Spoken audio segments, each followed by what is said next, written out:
Grotto! Hey. Make sure. Yeah, we call it a straight finesse. Why bad? How far?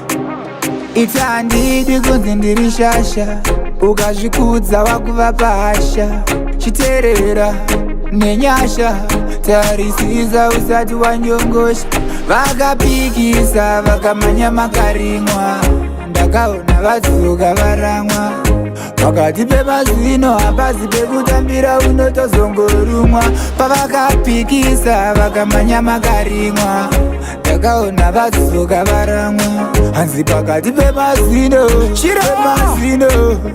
vakakurirwa neruchivo nzira kwayanga iri vaikuziva hana dzavo kana kundorova kuzina mukoti hakuna mukova chizvininipisa watazvinyorova vakazongasangana nazvo vaitarisira zvakanga zvisirizvo vakanga pasina kwavari kuenda pavasarenda vambopikisa vakamanya makarimwa ndakaona vadzoka varamwa pakati pemazino hapazi pekutambira unotozongorumwa pavakapikisa vakamanya makarimwa ndakaona vadzoka varamwa hanzi pakati pemazino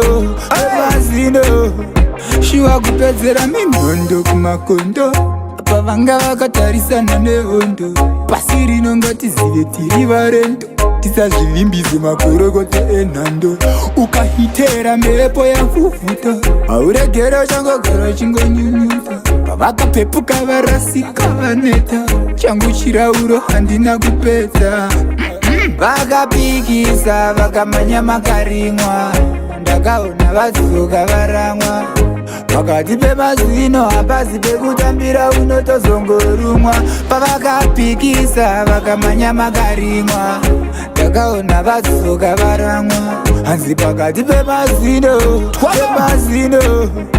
unabvanza passion java vakamanya achidona kuhinga vaiti vanozvigona takanga tiripo takazviona inzwa shona ita andidi kunze ndiri shasha ukazvikuza wakuva pahasha chiterera nenyasha tarisisa usaziva variko vakapikisa vakamanya makarimwa ndakaona vadzoka varamwa pakati pemazino hapazi pekutambira unotozongorumwa pavakapikisa vakamanya makarimwa ndakaona vadzoka varamwa hanzi pakati pemazino